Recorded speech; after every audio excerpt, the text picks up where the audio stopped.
Actualidad sindical, entrevista a Carlos Romero con motivo de la celebración del cuarto Comité Confederal. Carlos, hace precisamente 7 meses nos decías que 2016 será el año clave para la UGT, pero que 2015 será el año clave para los cambios que se van a producir en el 2016. Precisamente el cuarto comité ha aprobado la convocatoria del 42 Congreso y el calendario de proceso congresual. Pero sin embargo, va más allá esta aprobación. ¿Qué significa lo que ha aprobado el cuarto comité en cuanto al proceso congresual? Sí, efectivamente, el año 2016 será el de la ejecución de los cambios, pero las decisiones había que tomarlas en el 2015 y así está siendo. Estamos tomando las decisiones que provocarán cambios importantes en nuestra confederación para ejecutarlos en el 2016. El Comité Confederal lo que ha hecho ha sido analizar la evolución de los trabajos que las distintas comisiones que se habían creado han venido realizando durante estos meses, y en ese sentido hay un primer informe de la Comisión de Reasignación de Sectores, un informe no concluido, un informe no completo, pero que sí ha sido capaz de desarrollar lo que llamamos el modelo sectorial que se va a aplicar en nuestra confederación a partir del 42 Congreso. Ese informe ha sido valorado por el Comité Confederal y finalmente ha sido aprobado por una amplia mayoría que en todo caso refleja también las discrepancias internas que en el seno de la propia comisión se han producido durante estos meses de trabajo.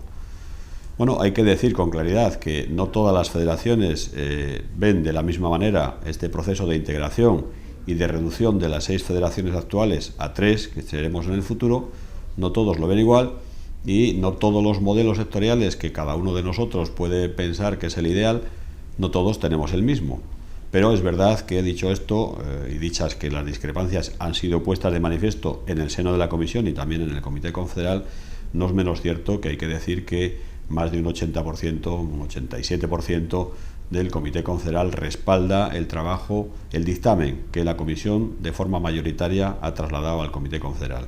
Luego podemos decir que estamos frente a un modelo, frente a un proceso de cambios importantes en nuestro sindicato que cuentan con un aval y con un respaldo importantísimo, amplísimo del conjunto de la Confederación.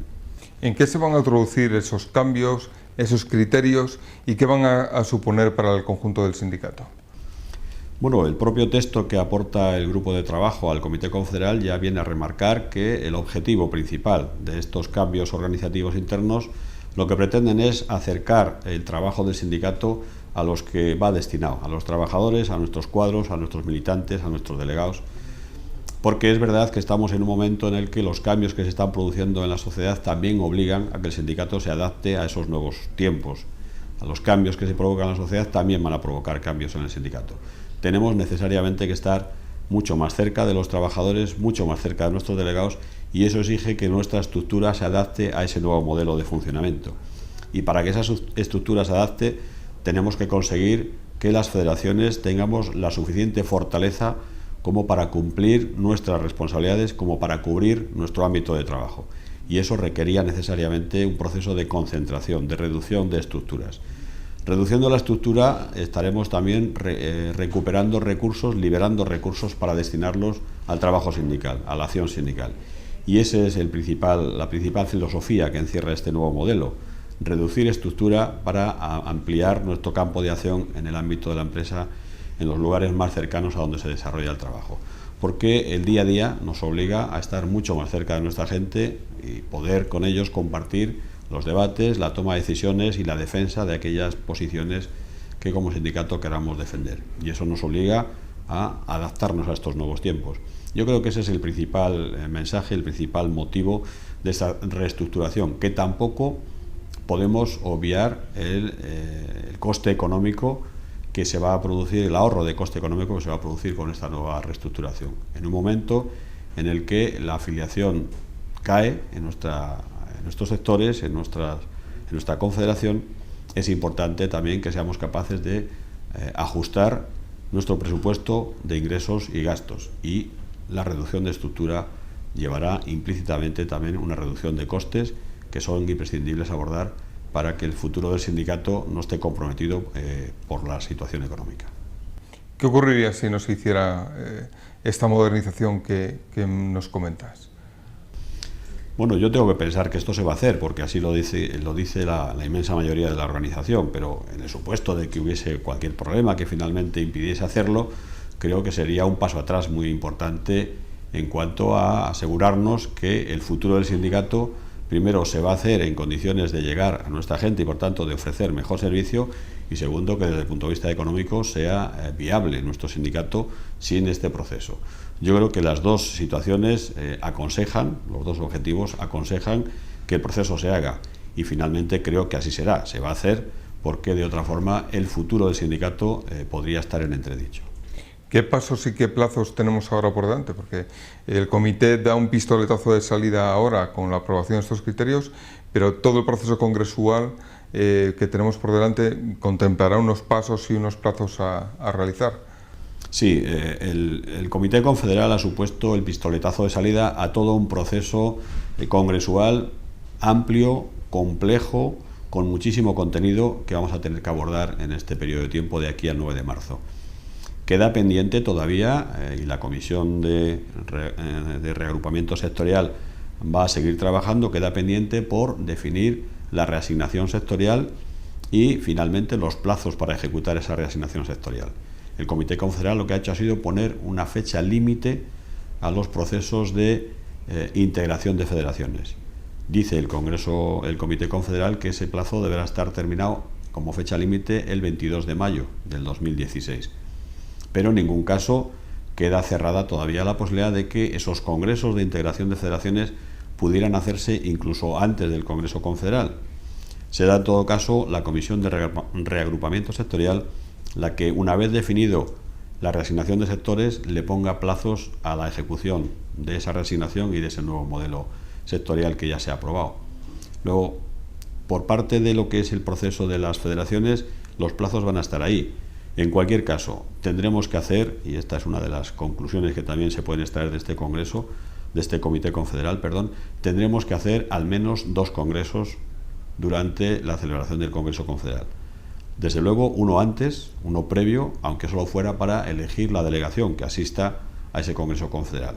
Delegación que en este caso va a ser delegación de MCA y del resto de las 5 federaciones, porque el Comité Confederal convoca a un congreso convocando a las organizaciones hoy existentes, y hoy existen 6 federaciones. Luego, al Congreso Confederal, las 6 federaciones deberán hacer al menos un congreso para elegir delegados, y queda pendiente ver si ese congreso también podremos aprovechar para hacer ya la integración de federaciones, o esta se pospone para después del Congreso Confederal. En cualquier caso, 2 congresos habrá, y entre medias un Congreso Confederal que va a tener que abordar muchísimos cambios. Así que previamente tiene que haber una reasignación de los sectores que se adjudicarán a las federaciones resultantes, a las nuevas federaciones que compondrán UGT. ¿Qué plazo tenéis para llevar a cabo esa reasignación antes del Congreso? Bueno, lo que ha venido a decir la resolución del Comité Confederal es que tendrá que estar hecha esta reasignación también, como muy tarde, frente a la celebración del próximo Comité Confederal ordinario, que sería allá por el mes de noviembre. Yo espero que esto lo podamos tener aclarado en septiembre, porque al mismo tiempo eso nos permitiría a la Federación, a MCA, decidir en septiembre si lo que convocamos para celebrar antes del Congreso Confederal es un Congreso extraordinario o un Congreso ordinario. Y esto va íntimamente ligado. Si tenemos decidida la reasignación de sectores, nosotros podríamos plantearnos hacer el Congreso ordinario, es decir, un Congreso ordinario que incorporaría también la integración de las 2 federaciones en una sola. Eso lo podríamos hacer en el mes de febrero, previo al Congreso Confederal. Si por el contrario no hemos sido capaces de acordar esta reasignación de sectores antes del mes de noviembre, y el Congreso hubiera que convocarlo en noviembre, por plazos ya el Congreso no podría ser ordinario, y por tanto estaríamos obligados en el mes de noviembre a convocar un Congreso extraordinario para celebrar en el mes de febrero, y ese Congreso extraordinario únicamente podría dedicarse a elegir los delegados que participen en el Congreso Confederal, de manera que entonces el Congreso de Integración obligatoriamente habría que ir para después del Congreso Confederal. Por dejar las cosas claras, ¿de qué 3 federaciones resultantes estaríamos hablando? Y en el caso concreto de MCA, ¿quién es nuestro compañero de viaje? ¿Cuáles serían nuestros objetivos sectoriales? Es decir, ¿qué trabajadores serían los trabajadores de los que tendríamos responsabilidad? Bueno, el informe de la Comisión de Reagrupamiento Sectorial plantea que ha despejado la incógnita que quedaba abierta como consecuencia de las resoluciones del 41 Congreso, que hablaba de crear 3 o 4 federaciones. El dictamen que sale de esta comisión y que respalda el Comité Confederal es que vamos a 3 federaciones. 3 federaciones que agruparán cada una de ellas, la Federación A agrupará a los trabajadores del sector público, y en esa federación se integrarán las actuales Federación de Servicios Públicos y de la Enseñanza, la Federación B, que agrupará a los trabajadores de los servicios privados, y en esa federación se integrarán la actual SMC y la actual FES, y una tercera federación, la Federación C, que sería la Federación de Industria, que agruparía a los actuales sectores de MCA y FITAB. Y el Comité Confederal lo que ha aprobado es que a partir de la fecha de celebración se deben iniciar los contactos bilaterales entre estas federaciones llamadas a integrarse en 3 nuevas federaciones. Luego, a partir de aquí, se iniciarán formalmente los contactos entre MCA y FITAB, que a través de 2 delegaciones deberemos ir aclarando y cubriendo todo un trabajo que hay que desarrollar para que cuando se llegue el momento de la celebración del Congreso de Unificación, todos los aspectos que tienen que ver con la unificación estén aclarados. Y entre ellos está, lógicamente, qué modelo sectorial se va a aplicar en esta nueva Federación de Industria, con la presencia, en este caso por parte de FITAB, de secciones sindicales estatales, que en el caso de MCA no tenemos, pero bueno, el documento, la resolución, hace compatible la existencia de estos 2 modelos, y ahora lo que tenemos que ver es cómo se integran esos 2 modelos, a qué volumen de ejecutiva nos estamos encaminando, cuántos sectores van a componer la nueva federación, cuántos representantes, por tanto, de esos sectores formarán parte de la nueva Comisión Ejecutiva Federal.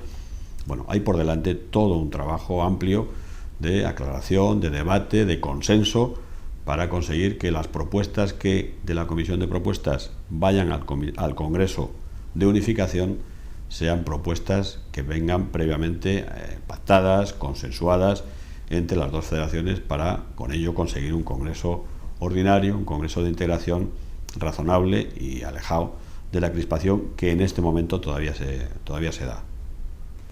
En comparación con nuestros compañeros de comisiones que también están en un proceso de modernización, parece que nosotros vamos varios pasos más allá del proceso en el que ellos están inmersos.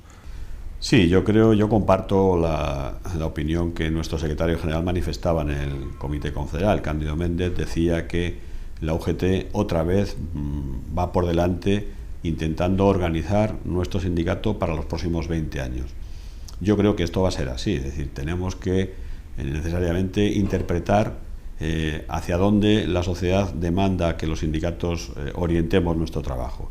Y creo que con esta decisión estamos entendiendo perfectamente que los trabajadores, las empresas, los sectores demandan un sindicalismo más cercano. Y en este caso, las modificaciones internas que se van a producir van a conseguir tener un sindicato más cercano, mucho más pegado al terreno, y yo creo que con eso efectivamente tomamos la iniciativa sindical en este país para los próximos años. Todo este cambio organizativo encima se produce en un proceso de renovación de la cúpula de UGT, encabezada precisamente por su secretario general, que ya ha manifestado que no se va a presentar a la reelección, y un proceso de renovación generacional que el propio Cándido ha manifestado que, a la vista de cómo están compuestas la mayoría de las ejecutivas, de las estructuras territoriales y federales, también se va a producir en el resto del sindicato. ¿Cómo ves todo este cambio y cómo se va a engranar ambos procesos? Sin duda que es un proceso que va a ser complejo, porque es verdad que están en juego muchas de las decisiones que cualquier organización democrática como la nuestra toma cada 4 años. Y en esta ocasión es verdad que en este próximo Congreso van a coincidir todo un proceso interno de modernización del sistema organizativo de nuestro sindicato, y además el relevo del secretario general, que lo ha sido durante los últimos 22 años.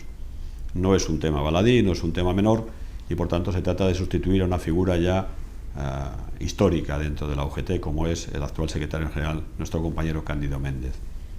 Eso hace que el trabajo sea todavía, si cabe, más apasionante. Se trata de buscar a la persona, al equipo, que sea capaz de dirigir este sindicato y que sea capaz, sobre todo, y yo creo que esto es lo más importante, de integrar estos cambios organizativos que van a hacer del sindicato un nuevo sindicato.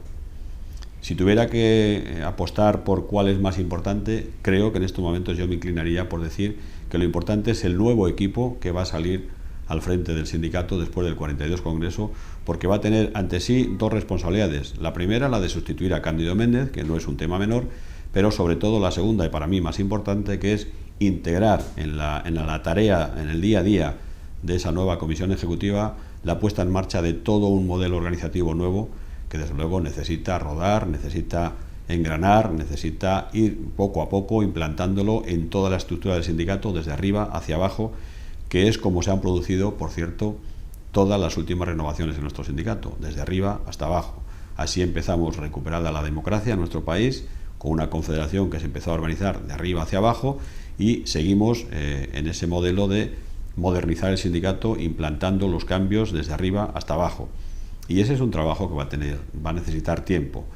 Por eso creo que lo importante de este Congreso, más allá de las quinielas, más allá de las curiosidades por poder saber quién puede ser la futura persona que se encargue de dirigir el sindicato, creo que lo importante es contar con un equipo de trabajo, un equipo de dirección que integre, primero que asuma las resoluciones del 42 Congreso y que sea capaz de desarrollarlas en el menor plazo posible y de la forma más consensuada posible. Y parece que en la próxima Comisión Ejecutiva Confederal podría, si así lo aprueba el Congreso, que participaran los secretarios generales de las nuevas federaciones. ¿Qué supondría ese cambio? ¿Qué se pretende con la introducción de los propios secretarios generales de las federaciones en la dirección del sindicato a su máximo nivel? Efectivamente, esa es una de las conclusiones a las que ha llegado la otra comisión que ha estado trabajando durante este tiempo. La comisión que ha estado trabajando sobre la reestructuración de las uniones de comunidad autónoma y todas las estructuras confederales ha identificado una serie de cambios que son necesarios hacer y ha identificado una serie de propuestas que llevarían implícito modificar nuestra normativa interna, nuestros estatutos confederales. Entre ellas está la posibilidad de que los secretarios generales de las federaciones se integren tanto en la Ejecutiva Confederal como en las ejecutivas de las uniones de comunidad autónoma. Y esto necesariamente exige toda una adaptación de nuestra normativa, de nuestros estatutos a esa nueva realidad. En la práctica, ¿qué significa esto? Pues tiene mucho que ver también con la otra gran decisión que se tiene que tomar en esta confederación, que es la de optimizar los recursos intentando mancomunar muchos de los servicios que presta el sindicato. Y en un modelo de organización confederal como la nuestra, con tres federaciones, con tres grandes federaciones, parece que buscar el consenso entre tres federaciones deberá ser necesariamente más sencillo que lo ha sido hasta ahora con 6 o con 7 que hemos estado viviendo en los últimos años. Y además de eso, la incorporación de los secretarios generales en las ejecutivas que van a tomar esas decisiones parece que simplificarían también ese proceso de diálogo, de consenso, de mancomunar servicios, de decisiones de mancomunar servicios. Son, yo creo, las dos grandes apuestas que hace el sindicato para el futuro, la de adaptar la estructura y adaptarla a la realidad de nuestra sociedad, de nuestros trabajadores, y la interna en la medida de que la incorporación de los secretarios generales debe facilitar el consenso interno en la toma de decisiones. Y eso nos tiene que permitir mancomunar servicios y con ello conseguir una eficiencia económica que de otra forma es absolutamente imprescindible. Yo creo que la presencia de los secretarios generales tiene esa doble vertiente. Incorpora a la toma de decisiones a las federaciones y además hace más fácil la decisión de mancomunar servicios. Carlos, comentábamos también antes que previamente al Comité Confederal se habían producido ciertas discrepancias que se han puesto también de manifiesto en el propio comité y que augurabas tú que naturalmente podrían producirse fricciones en el proceso congresual y previo al Congreso Confederal. ¿Cómo crees tú que podremos superar esas diferencias y, en nuestro caso, cómo las debemos superar con nuestros compañeros de FITAC en ese proceso del que hablamos? Sí, pues con dos ingredientes que son los que hacen una buena receta, ¿no? Altura de miras, primero, velar por el interés del sindicato, olvidarse de los problemas personales, y luego pues mucho diálogo, mucha capacidad de diálogo sincero, diálogo franco, que tenga como objetivo eso, el futuro del sindicato, lo que sea mejor para el sindicato independientemente de cómo nos afecte a cada una de las personas que hoy estamos al frente de las organizaciones. Creo que ese es un trabajo importante, es un trabajo necesario, es un trabajo imprescindible de hacer, y yo creo que al final estaremos de acuerdo en conseguirlo, porque entiendo que hasta ahora estábamos en la fase de que cada uno aporta sus ideas, sus propuestas, defiende aquello que cree que es mejor, pero en una organización democrática como la que estamos, una vez que se han tomado decisiones, las decisiones nos afectan a todos y vienen avaladas por la mayoría. Y esto es lo que ha ocurrido con el Comité Confederal. Ya ha tomado una decisión, se ha definido ya cuál es el modelo sectorial, se ha definido que vamos a 3 federaciones, se han definido unos calendarios que tienen plazos máximos, y ahora lo que tenemos que hacer es, respetando eso, intentar ponernos de acuerdo para implementarlo. Y se deben iniciar, como decía la propia resolución del Comité Confederal, los contactos bilaterales. Ya está aprobado y, por tanto, ahora tenemos que ponernos a trabajar. Habrá que poner en marcha 2 comisiones de trabajo, o una comisión de trabajo integrada por compañeros de FITAG y compañeros de MCA, que vayamos definiendo y delimitando cuál va a ser, cómo se va a implantar en la futura nueva federación este modelo sectorial que se ha aprobado, porque tiene muchísimas cosas por aclarar. Si el modelo que se ha aprobado lo vamos a desarrollar, en el sentido de hacer compatibles las secciones sindicales estatales que hoy conviven en FITAG, pero en MCA no, si los sectores que vamos a tener a futuro son los mismos o son otros, que vamos a intentar ir integrando, una parte de FITAG y otra parte de MCA, nuestro propio modelo, el tamaño de la ejecutiva, es decir, hay muchísimas cosas que tenemos que aclarar, y todo eso hay que hacerlo desde la base del diálogo, de la negociación, del consenso, desde luego por el bien del sindicato. Y yo no tengo la menor duda de que a partir del día que empecemos a trabajar de esto, las posiciones que hemos venido defendiendo unos y otros hasta el Comité Confederal habrán quedado superadas por el propio comité, y a partir de aquí tenemos que trabajar en conjunto y en común. No me imagino un congreso de integración de las 2 federaciones en la que las 2 delegaciones que participen vayan con posiciones diferentes. No me lo imagino, no me lo quiero imaginar. No sería bueno para el sindicato, y yo espero que esto no ocurra. Hay quinielas ya en los medios de comunicación sobre las personas que podrían dirigir el sindicato en el futuro. ¿MCA tiene sus apuestas o aún es pronto para abrir ese debate, a tu juicio? Sí, yo creo que los tiempos de la prensa y del sindicato son diferentes. Yo entiendo a los medios de comunicación que tienen como objetivo dar noticias, y en este momento puede tener mucho interés una noticia que nos despeje cuál es el futuro del próximo secretario o secretaria general de la UGT. Desde el punto de vista informativo entiendo el interés. Los tiempos en el sindicato creo que tienen otro ritmo, y en este caso tenemos que ser capaces primero de ir definiendo nuestro propio modelo, la reestructuración interna que hay que hacer, los cambios organizativos que se deben producir, y en todo caso la figura de la persona que dirige el sindicato, en este sentido, insisto, me parece absolutamente secundario. En cualquiera de los casos creo que es pronto para hablar de eso. Y no me gustaría, además, que se mezclen los 2 procesos. Son diferentes y cada uno tiene su tiempo. En este momento el Comité Confederal ha mandatado a la organización a que trabaje en el proceso de definir mejor el modelo sectorial que se ha aprobado. Intentar aclarar entre las federaciones que tienden a unificarse cuál va a ser su propio modelo y su tamaño y su perímetro. Y cuando todo eso esté aclarado y esté definido, entonces será el momento de empezar a hablar de la Confederación y del Congreso Confederal. Creo que los tiempos son diferentes y hay que darle a cada uno el tiempo que necesita. Sinceramente, en el tema del futuro de la dirección del sindicato, creo que es pronto para empezar a hablar de ello, y desde luego nosotros, desde MCA, al menos Carlos Romero en este caso, no va a tomar ninguna posición, no va a definir ninguna de las apuestas a las que podríamos hacer frente hasta que no llegue el momento, y ese momento todavía no ha llegado. Y el Comité Confederal realiza todo este trabajo precisamente en un contexto donde unos días antes se celebran unas elecciones autonómicas y municipales con unos resultados por lo menos llamativos, ¿no? ¿Cómo valoras esos resultados y qué conclusiones consideras que habría que extraer de ellos?